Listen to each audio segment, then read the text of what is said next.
So in this session, I'm going to sit down with James Devonport and we're going to talk about Claude Code, which is something I've heard a lot about on social media, people using it to do all kinds of things, and everyone from coders to non-technical people seem to be able to build amazing apps with it. It's something that I haven't really tried yet. I find it a bit confusing the few times I've had to. So James, thankfully, is going to take us through how to get completely set up with it right from the start, assuming no prior knowledge. He's going to show us how to get set up with things like GitHub and Cursor, and then install Claude Code and then start building a landing page. Now, the first part of that is going to cover everything you need to know for getting set up and getting started and building your first website. And then in the second part, which is going to be for create with members only, you're going to see how to actually deploy that website onto a Cloudflare worker, which is obviously what we all want to do in the end, get things out there onto the internet. So I hope you enjoy this episode. It's pretty long and detailed, but I'm always there to ask the questions that hopefully you're all thinking as well. So it's super beginner friendly. Hope it's useful. I'm really keen to know like how to get started, because the research I've done still got a bit confusing. And I know, James, you've been experimenting with it and saying some really positive things. So I thought in this session, it would be really great if you could talk through like how to actually get set up for someone who's a complete beginner. And I'll interject with any questions, which I'm sure I'm going to have.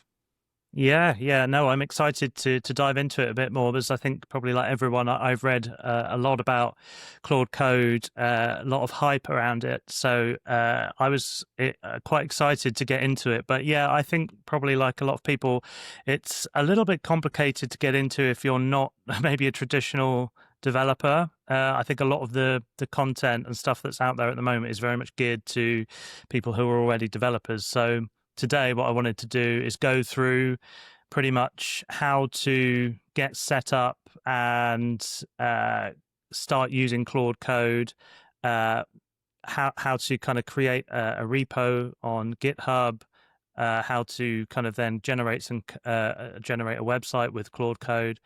And then in the kind of members edition section, we'll go through actually how to publish the website. And we'll be doing all of this through Claude Code. So one of my favorite things that I've learned since I've been using Claude Code, and I have got kind of addicted to it over the last week, spending like 12 hours a day in it sometimes. One of the things I love is just how easy it makes GitHub to use, because I've always kind of struggled with GitHub and just, knowing to know all the different commands and different ways of using it. But what Claude Code does that's really awesome is it just makes it so that you can just speak in English about what you want to do. So yeah, I thought we'd go through the whole thing in kind of a little bit about how to install Claude Code. We're going to be doing it from inside Cursor.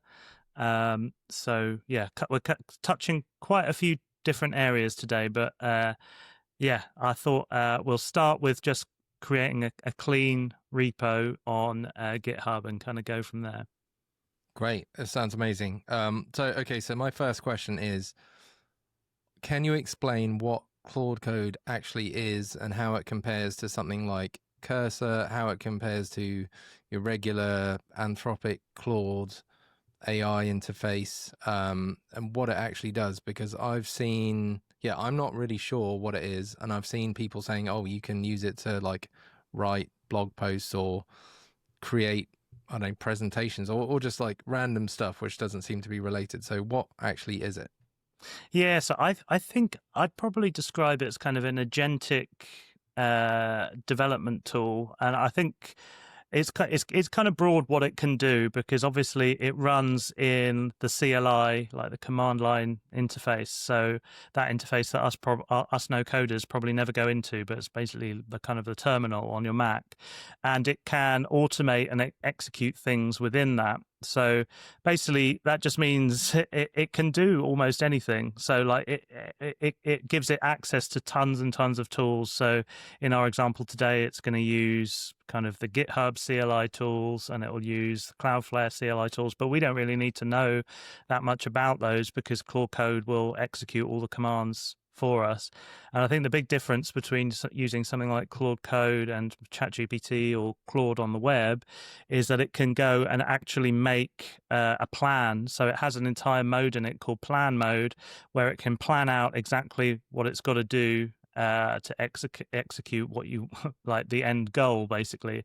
So if you're developing maybe a web app or a website, it will go and plan, I need to do this page, I need to do this page, I need to go and make all the styles, I need to hook up the contact form, all of this stuff. You can actually see it written out, what it's gonna execute. So for me, that's been probably the most amazing thing about it, is that if you've got something that you want to work on, you go into plan mode and you can have a back and forth discussion about what the plan is going to be before it starts going and then generating the code for it. And then when it is generating it, you can watch what's happening.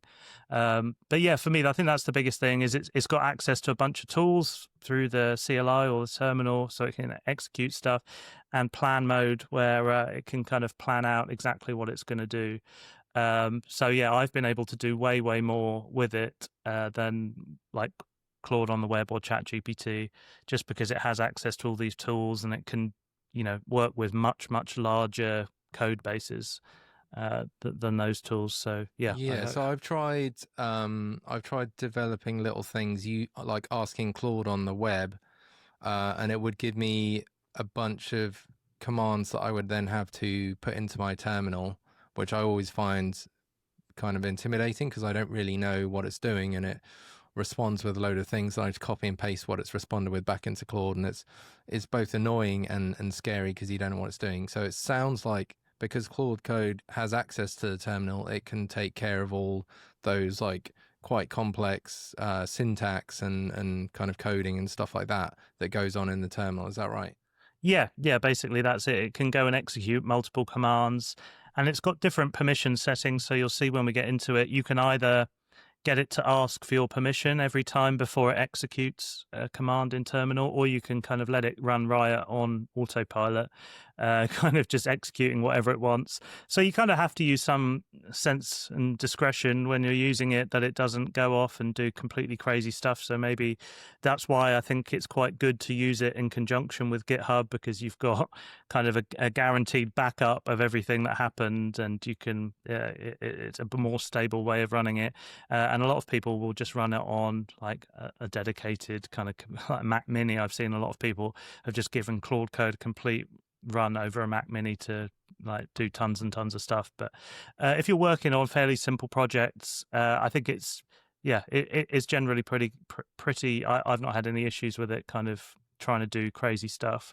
It does also have the ability to use MCPs. I don't think we'll get into that in this session, but we'll cover that probably more in the future, where it can actually go and pull in and call other MCP tools. But it just in the plain built-in version, it can go and pull in websites and documentation if it needs to, and you'll see it do that occasionally without an MCP. So yeah.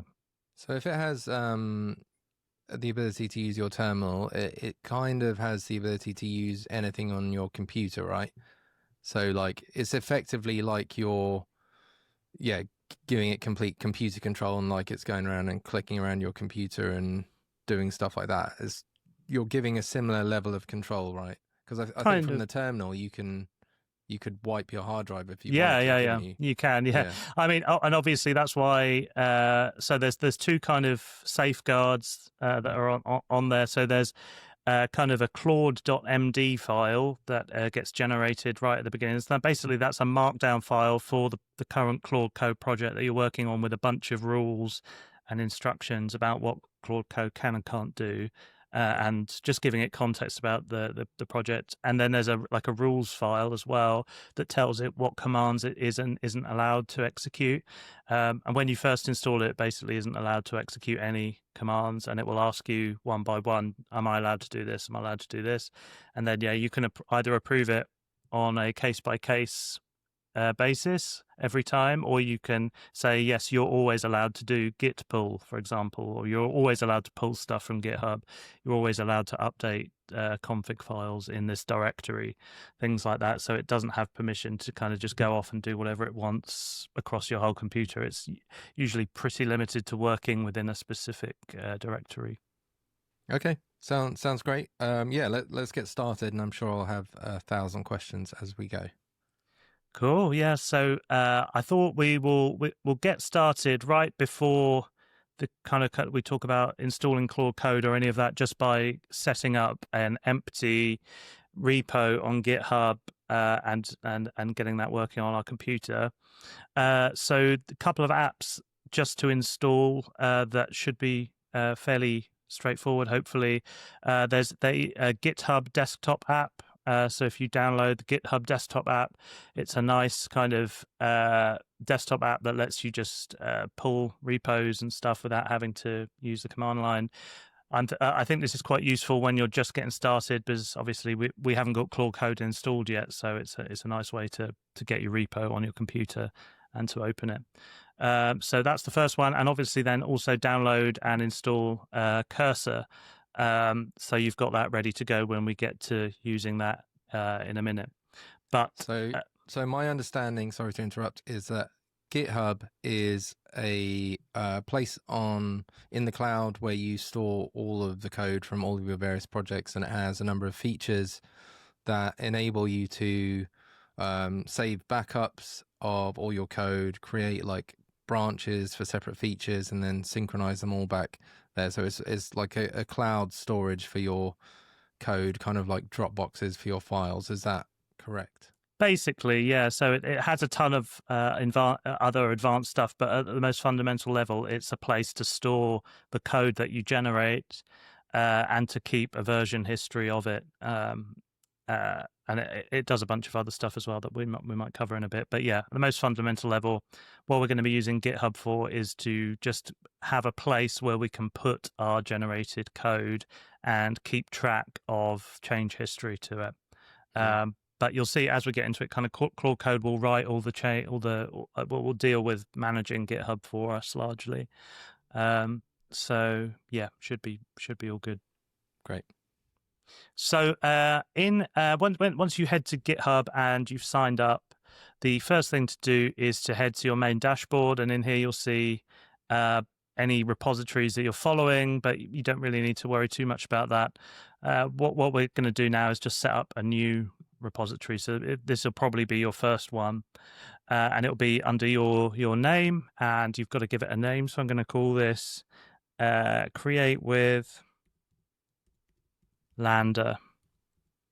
I think what we're going to make today is a mini kind of landing page, and then publish it to this repo. So I'll give it a description. I'll just say this is a landing page for create with demo. The visibility is by default public, but I'm going to keep this as a private repo. And I'm also going to turn on that it's just going to add a basic README file, just so that there's a single file in the repo when we create it. We don't need to worry about these other options right now. We're not using any licenses or anything like that. So I'm going to go ahead and press create repository. And then you can see we've got our new repo here on GitHub. And then what I'm going to do is open this up with GitHub Desktop. So I'm just going to hit that, open that. And then it's going to ask you to say, do you want to clone this repository? So what this basically means is it's going to help you create a local copy of this repository on your own computer. And it's that local copy that we're going to edit with Cursor. So I've already got a folder on my Mac in Documents called GitHub. So it's going to go in there, and it's going to be called the Create with Lander folder. So it's just all going to be lined up. So that's all pre-set up. So all you really then need to do is hit clone. Then we've got now means we've got this this folder on our computer. So we have it all ready to go locally in our Documents folder. So the next thing that I'm going to do is head over to Cursor, And what I will basically want to do is open that new folder that we've just created. So I'm going to go open projects, go into my documents, GitHub, and then we can see we've got our create with Lambda folder in there. I'll open that up. And now we've got it open in Cursor. So we've got our blank folder. All that's in there right now is this README file that it generated by itself. So next thing we're going to do is actually install Claude Code and get that all set up. So what I'm going to do is I'm going to open a terminal inside Claude Code. So at the top, I'm going to go terminal, new terminal.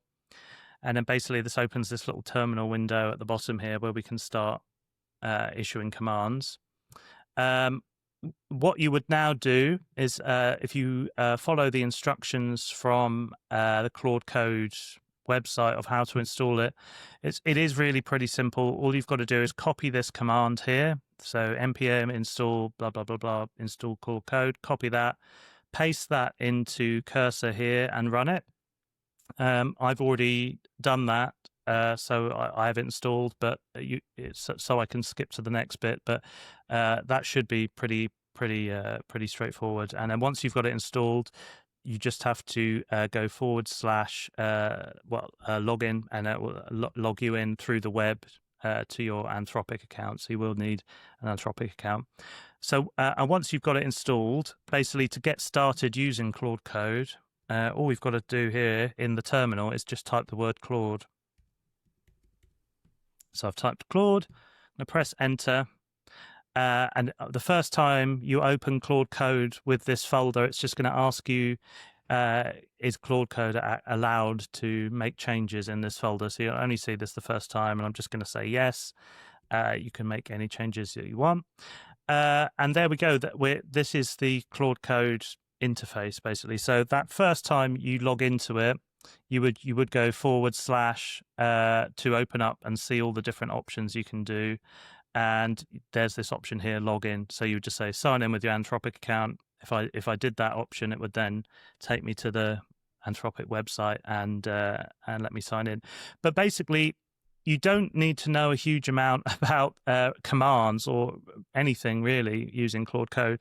The only commands that you really need, you can get to by going / and they're all suggested here. So there's just these are only things that you really need to do, like if you're logging out or you want to update it or anything like that, or you want to upgrade your plan. That's where you can get into it. One thing you can do when you first open your Claude Code in this new directory like we are, there is a command called init, which you can see here. And basically, this is something that you can run for the first time. And and what it'll do is create that claude.md file that we were talking about before. So basically, it'll scan everything that's in the directory, create that markdown file with a bunch of instructions for Claude. As this is a README, there's going to be next to nothing in it, but I'm going to run it anyway. And you can see here, it's going to go and look. I'm analyzing the code, blah, blah, blah. So it's going to be looking at our only file, which is this README file. It'll read that, and then it's going to create a new file up here, which is going to be called claude.md. So it should ask me permission in a second to do that. So yeah, you can see, here we go. This is an example of where Claude Code's asked me for my permission to do something. So it's saying, this is going to give me permission to read all of the files inside the Create with Lambda folder. And like we said before, there's a couple of different options here. So you can say yes, and that will just grant it once, or you can say yes and don't ask again for this directory. And I'm going to say that on this occasion, and then it's going to remember. It's going to add that to its Claude settings here that it is allowed to do that. And it's just going to then not ask me every time that it has to do that thing, because I'm quite happy to let it read and do anything in this folder. So I imagine in many cases, people will be using this on an existing app, which has loads of files. And so they'll get a bigger set of rules from Claude, and then they'll be like able to read all of the files in the folder and totally understand your app. Exactly. Yeah. and you can see here it's just asked for more permissions to be able to search in this folder. And I'm going to grant that. So when you first use it, it is going to ask for tons and tons of permissions, just because when the first time you're running it, it's going to need to do a ton of stuff for the first time. So usually these first few commands, I do grant it access to just do anything, to do them over and over again, because it will keep, as you can see, it's working through its tasks here of reading what's in this directory, and it's going to make that markdown file for us. So we're going to get a couple of these. Again, can I search for package management and config files? Yes. I just want it to have the full picture of what's in this folder. It's a really simple folder in this case, but like you say, you may be opening up something you forked off GitHub maybe, or you might have a project that you already have on there that you want to open, or you might copy someone else's. So yeah, you're going to get a ton of these when it first opens, and hopefully in a minute we should get a request that it's going to create our Claude.md file. So compared to just using plain cursor without Claude Code, do you know what the difference is? Because I've tried cursor and I know it can, read all of your files, make changes to the code. I don't know if it can do stuff in the terminal. Maybe it can. It can. Yeah, what's the main difference? Yeah, it can. And the main reason I kind of like using Claude Code in here is because it's a nice UI to use it in. And actually, I do often flip open the cursor version in the pane on the side and ask that to do tasks as well, and it can be actually a really good way of playing them off against each other. So maybe Claude will get stuck on something, or it can't do something quite as well, so I'll flip into cursor, and that's definitely something we can cover more in the future, because I think that's one of the best things of having them both in the same kind of environment. So yeah, we can see here it's just finished generating our Claude markdown file here. It's got a bunch of information, so it's not too much, because there's not too much in this folder for it to describe, but it's generated the text file, and it's just saying, am I allowed to make edits to this? So yeah, I'm going to say yes and let it edit it in future as well. And now it's just gonna, you can see the Claude.md file has appeared up here, so we can open it and see changes as they're happening. But I can see Claude's kind of responded at the bottom here and said, I've created the Claude.md file for this repository. Since this is there's not much information in it, but it's, as we go on, I often will ask it to update the Claude file with new rules. I'll say, for example, I only want to use Tailwind CSS ever. I only want you to do X, Y, Z. So it basically, with every prompt that you write, it will refer back to any rules that are in this Claude.md file. So it's useful for giving it context about maybe APIs that you're using, or different services you're using, so that it always knows what it's doing. So in general, it will keep that file up to date by itself, but sometimes it can make sense to either ask Claude in here to update it, or to go in and just manually put information into it yourself.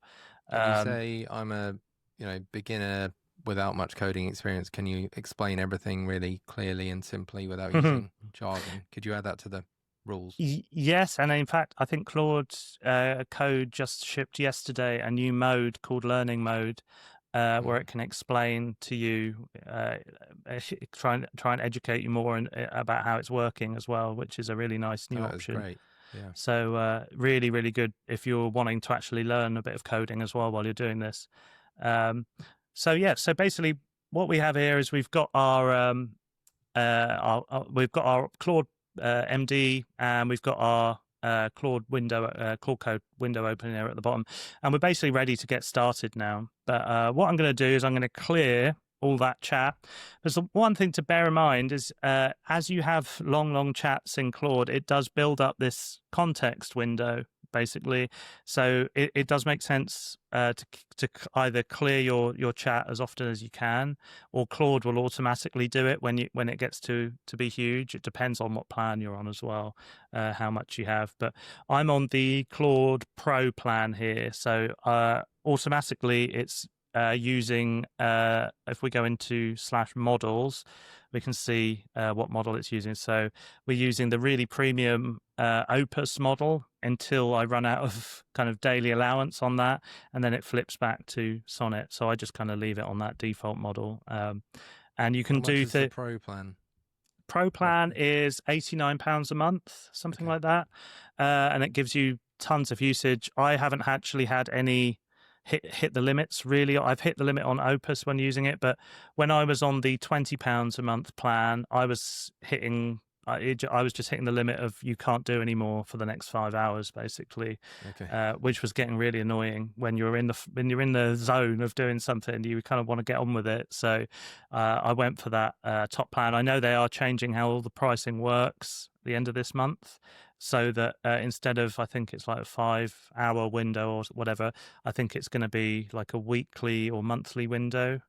So yeah, hopefully more people will be able to kind of get more value out of the cheaper Claude plans with that, because if you're just doing a couple of sessions a week, you hopefully shouldn't hit that limit so much.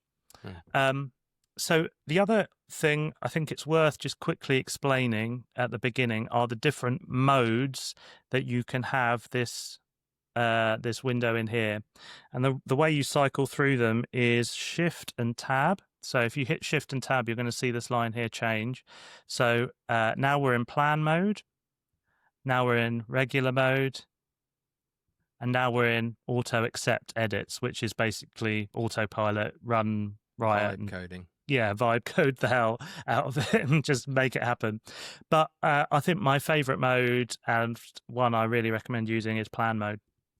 Especially when we're starting. So plan mode is going to let me chat back and forward with Claude to make a plan without it going and doing any action. So it's not going to do any action until I say, okay, now let's start.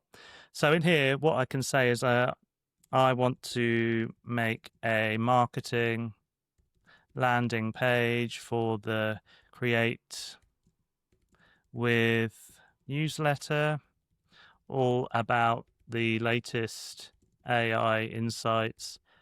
It's a weekly email about AI and vibe coding, for example. So I can just start with this. So if I hit enter now, Claude's going to start making a plan, and then we can build up that plan. So in further steps, we could say, I want to connect to the ConvertKit API, or I want to connect to XYZ API, and it would make the plans for that as well. But in this first example, let's just keep it fairly simple and get a basic kind of landing page started. So you can see here, I'm making a comprehensive plan for building a marketing landing page. So let's see what it comes out with. This can take a little time. Oh, we've got it here. So this is what the plans look like. So it says, here's Claude's plan. Framework, Next.js, blah, blah, blah. Tailwind nearly always goes for that. So, but we could chat back and say, actually, I would just want to use vanilla Bootstrap or whatever, but it's going to make recommendations for you. And deployment, Vercel for seamless deployment. We're going to make a change there because we're going to say we're going to use Cloudflare workers for this. Hero section, you can see it's planned out all the different parts of the page, the design approach, and its actual plan to deploy the app. And you could just accept this if you wanted to, but I'm going to say option 3, no keep planning. And then what I'm going to say to it is my plan is to use Cloudflare workers to host the page. All you need to do is to update GitHub with the code, and it will auto publish from there. And we're going to cover that later on, but basically what the workflow that we're going to have is that whenever something is pushed to GitHub, that is then automatically going to get pushed live on Cloudflare workers, which just makes it really easy. So you can make a change here, press push or type in push, and then it's going to be live on Cloudflare in like 30 seconds. So Cloudflare workers are like little robots that run in the cloud. That's my understanding. Yeah. I didn't know they could host like web pages. How does that work? Yes, that's new. So GitHub used to have, Cloudflare used to have this thing called Cloudflare Pages, and is that gone? Well, it's merged into Workers now, along with a ton of other functionality. So it's all just part of the Workers platform. So yeah, you can render like a single page website on a Cloudflare worker fairly easily, and it's next to free as well. So it's a really, really nice solution. Obviously, if you're building like a full-on multi-page website, maybe something like Vercel would be a better fit.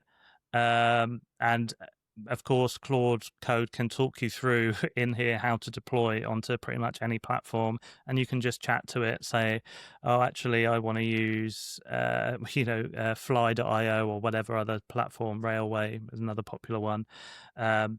But yeah, I think in general is the platforms that link up directly with GitHub and auto kind of publish are the ones to go for, which is why I think Cloudflare Workers is so awesome. Plus, we can do it all through the web UI that we'll show you at the end, how to actually set that up. It's really, really easy and it's really nice. I've updated my plan there, so I've just told it, I'm going to use Cloudflare to host the page. All we need to worry about in GitHub, in Claude Code, is just updating GitHub. That's all this needs to worry about. So it's going to revise the plan to take out all that stuff about Vercel. I'm quite happy with Next.js and TypeScript. But let's see if it makes any other recommendations now that it knows it's going to be pushing it to Cloudflare Workers. And you can just see Cloudflare cheaper than Vercel. I'm not really sure what Vercel is.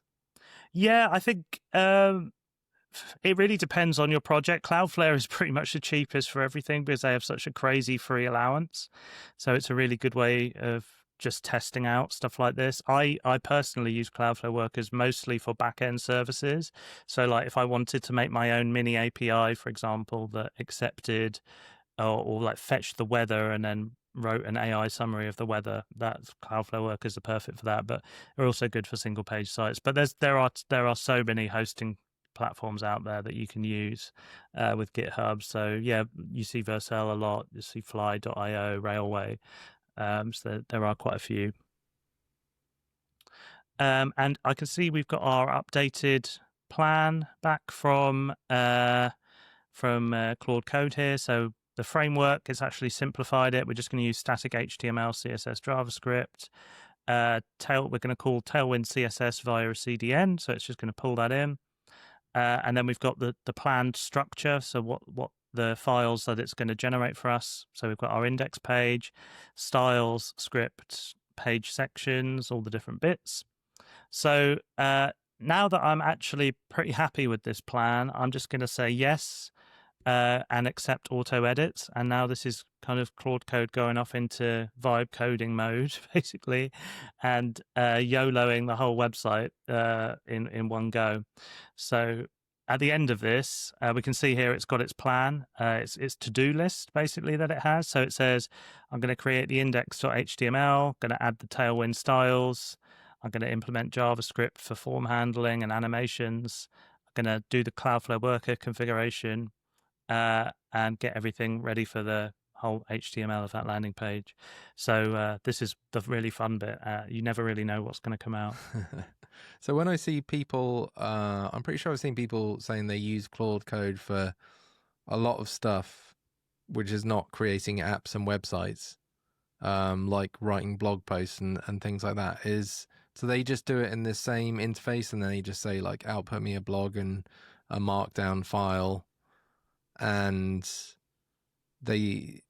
is the output better because Claude Code is just agentic mode is like better at doing these things? Yeah, well, I think the point of Claude Code is you could give it like access to like the WordPress API or whatever. For example, if you put your API keys in here, and it would publish the post directly into WordPress through the command line, things like that. So it can actually go and use APIs That's like, I think that's a massive difference, is it can go and do stuff. So in this plan here, it would say, I'm going to go and investigate this API. I'm going to document it. I'm going to implement it, and then I'm going to work out how I can push data to it. So yeah, it can basically do anything. So that is the really kind of fun thing about it. It is so powerful. It can do anything that the command line or the terminal can do. So yeah, the possibilities are very, really endless with it. And yeah, I've seen people doing some really amazing stuff with it, like having it act as a secretary or anything, like, having it go off and do stuff. So I mean, I personally use it mostly for the development kind of use case, where I'm using it to make little web services and that for my app, and it's just been amazing for doing that, and it's just let me do so much stuff I could never have done. Partly because you don't really have to worry about the context window so much. So maybe if you're working on Claude on the web, if you've got a massive big chunk of code, you can't really edit that with Claude Code or Claude on the web or ChatGPT that often, because it will run out of context window or it will stop generating halfway through. And you don't really have to worry about that with Claude Code. It manages the context window itself, and it will only work on the bits of the code that it knows it needs to work on. So it's much more intelligent about how it's managing like the context. But yeah, you can see here, this is it's using a lot of tokens, and you can see them kind of rack up as it's going. And how do you think they've, like, so obviously it's using the existing models, which you can also use on the web, but they must have like given it some extra training or like processes to be able to generate better outputs than you can get from just simply prompting on the web. Yeah, and I think it's because it's more intelligent about the context it has. So I think that's the main. It's the same underlying model, as the web version, but it's just using its context in different ways, and it has access to tools to do stuff. So yeah, I think that's the main thing there. I can just see that it was hanging there, so I'm just going to tell it to continue and see what happened. I don't know if my internet connection. Yeah, there we go. So it's using the tokens again. But yeah, occasionally you will get it that it will hang, maybe if it's a very complex task, but then you can just say, try again or whatever, or what went wrong, and get it to have another go. But so can you give me an example of something you've built with Claude Code that you're actually using? Yeah. So in my own app, I've built probably 3 big new features that I've been really trying to build for a long time. So the first one is like a PDF generator. So my app's a survey app, and I really wanted a way of generating really pretty PDF reports based on all the stuff that the user collected in the survey. And I really struggled with doing that before, to get them generating reliably, without using any third-party services. And I used Claude Code to generate a Cloudflare worker that basically generates these PDFs for me. So that's been really awesome. Another thing I've used it for is for an AI analytics service. So I've made an AI service, again in Cloudflare workers, that can pull data out of Supabase, which is where I store all my survey responses, analyze it, and then bring back a ton of insights about it. And that kind of runs on demand. So that was really cool. And the latest thing that I've just updated is, so my app usually has like a version of it that you can embed on other websites. So you can embed the survey. And I hadn't actually updated that code in a long time, because when I first did it, I was working with a programmer who wrote it all for me, so I've never touched it since. And with Claude Code, I've been able to add like 20 new features to it that I've been wanting to add for ages. Really improve the styling, the usability of it, and it's just been absolutely amazing. So that's just in the first week of me using it. Those were 3 kind of big things that I did with it. So yeah, it's really versatile. That is incredible. I guess this is really the future of development, seems like, because you actually don't need to understand all the code, and you're able to do all of these things and it seems like reliable, way different from using some of the vibe coding platforms where they seem to they make massive edits when you don't want them to, and they get stuck in loops quite a lot. Yeah, I really think it's worth kind of getting to learn how to use the terminal, but also you're not tied into using Claude Code here. Like we said before, if I wanted to, I could swap into Cursor's own version of editing this code. Like Gemini has a CLI. All you've got to do here is type in Gemini to start using it. So you're not locked in to any platform, so you can switch between different models, and I found that quite helpful sometimes with very complex projects. Maybe one model gets stuck on it and you want to swap. But I mean, the other thing is quite often I will just go away and leave this to run. As you can see, like it's doing an awful lot using thousands and thousands of AI tokens, and that's one of the great things is you can just leave this to run, and you don't have to babysit it. So that's really cool. Yeah, someone said on Twitter the other day that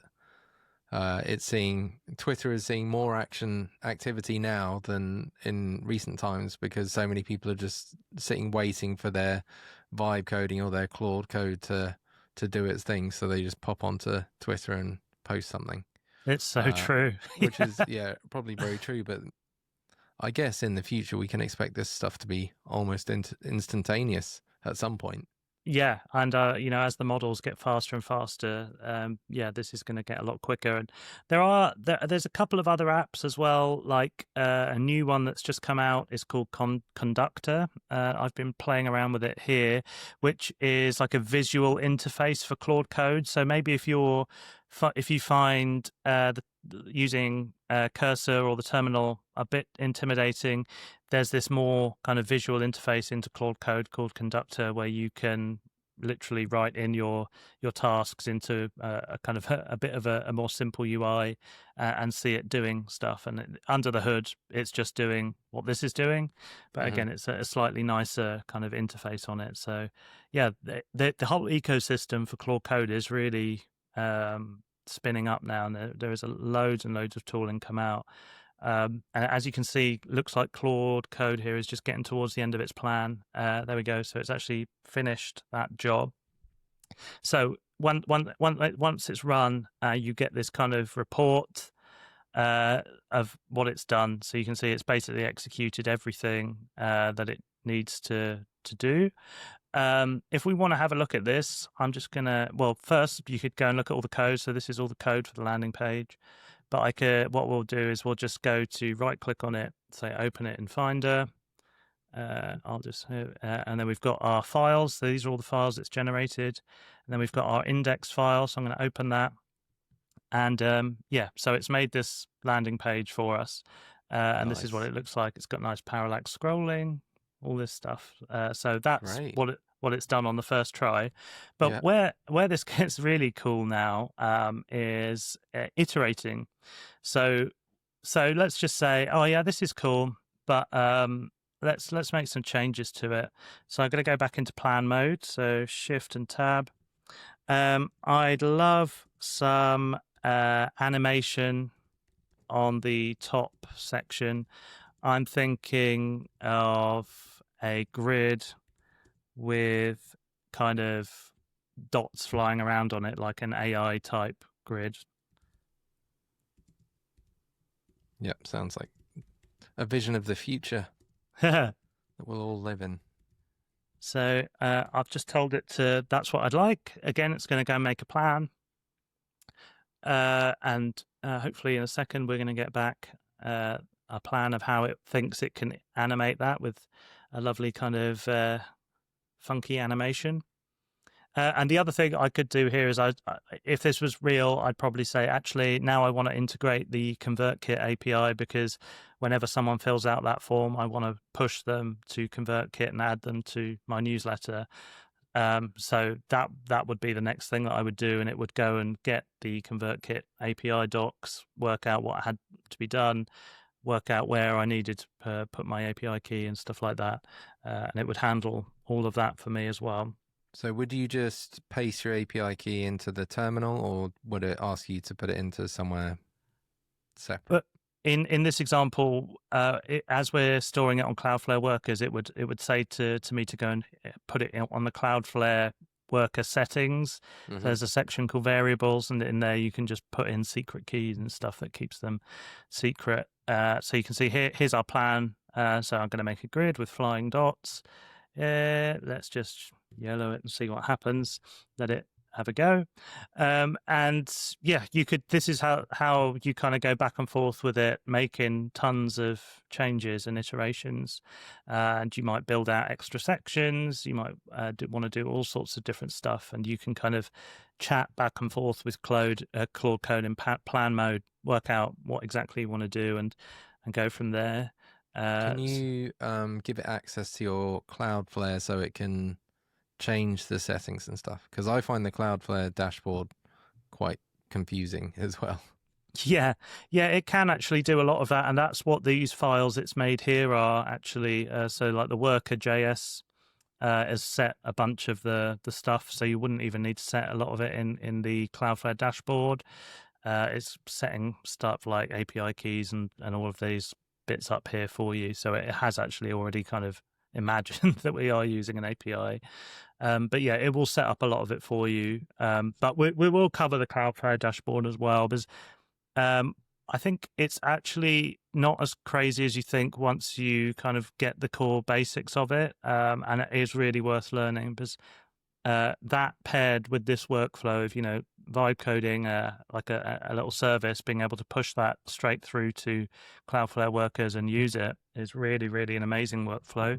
So I think it is, it's definitely worth learning for sure. How do you do, if you get it to code up one of these services, how do you test that it's working before you put it live? So there's two main ways I've been testing. One is that Claude Code can run its own tests. So it can create a new web page or a knockdown version of it and literally run the test. It will ask you for a bunch of permissions, but it will test the code itself for real. And then the other way is to, once it's updated here, you can test it by just doing what we just did, opening it up in Finder, opening it locally on your machine and trying it. And if Claude Code needs to boot up a local dev environment or anything like that, it will do that for you as well. So if it's like a more complex site that had needed to actually be run, then it can handle setting up and running a local dev environment, so you can try everything as well. And you can just chat to it about all this stuff. You don't need to necessarily have ever done it before. Yeah, amazing. Yeah, because that's, if I was editing some code that someone else had written, like you said you were doing, and then, just the thought of editing the code without any testing, and then not knowing I have users who are kind of relying on that feature would stress me out a bit. It's definitely a bit scary, yeah. I can see Claude's finished running that task to jazz up our page a bit. So it says it's done it with flying particles, made it performance optimized, accessible, friendly. So to have another look, I'm just going to reopen that Chrome window, and I'm just going to refresh the page. And there we go. We've got our kind of animated particles in the background flying around now. So I could change it a bit more and say, oh, I want this, to be bigger or whatever. It'll go and do those.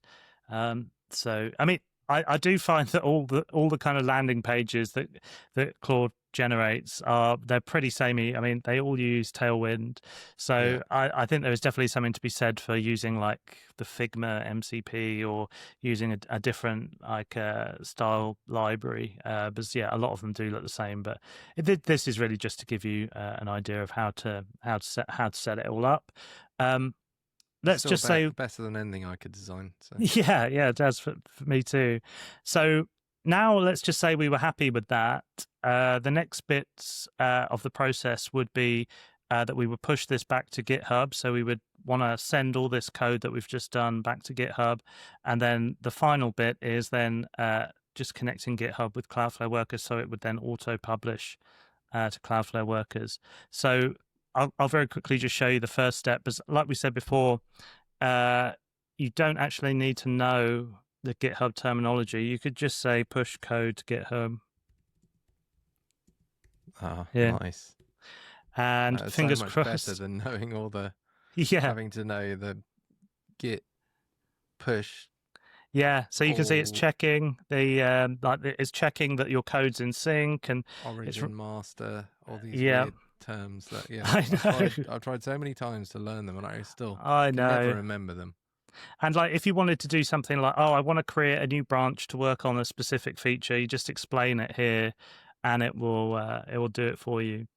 So you can see here it's saying, okay, what I'm going to want to do is I want to do this git commit, and it's written a bunch of notes on what this commit contains. So it's implement the landing page, add the hero section, configure Cloudflare workers, add the particle animation. And if I just press Giving yes, itself a little credit there. and even I was just looking on GitHub earlier, and I even saw Toby from there's the CEO of Shopify. He publishes stuff on GitHub, and I can see it's got that created with Claude Code at the bottom of it. So Can everyone, you remove that if you want to? Is it? I guess I maybe don't it's a know. badge of honor at the moment. Yeah, I don't know actually. I think it seems to just automatically add it. I guess you could manually go in and edit the commit, and it would do it. Maybe it's like an SEO play. If they get their website address into 1 million GitHub repositories, maybe that's going to do amazing things for their website. I'm sure it will. Yeah, it'll spread the word. So yeah, I can see Claude Code's finished pushing that repo to GitHub here. So let's just have a quick look in GitHub. If I refresh that repo that we made right at the beginning, we've got all of our files in here. So this is everything for that website that we just developed was all ready to go. So the final bit would be now to hook up Cloudflare workers to automatically publish this. Hi there, hope you're enjoying this fascinating session on Claude Code. If you would like to watch the second part of the session where we look at actually deploying this onto the Cloudflare worker and putting it live, please join the Create With membership on createwith.com/join. There you'll meet loads and loads of like-minded people who are learning to become AI power users and build software without needing to know how to code. There's loads of perks. We do regular office hours, and basically it's a friendly bunch of people who are just learning this stuff together. So hope to see you there.